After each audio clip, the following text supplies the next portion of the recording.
my focus there was science and environment. Okay.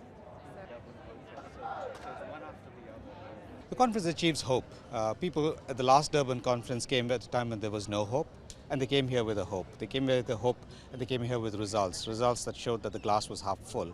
But also what the conference did was to tell the world that a glass half full is no longer acceptable. We need the glass completely full. We need 30 million people on treatment. We need 25 billion condoms in the world. We need 25 billion people on circumcision. It's not acceptable that we have still 2 million new infections every year. We need to get it to 0.2 million.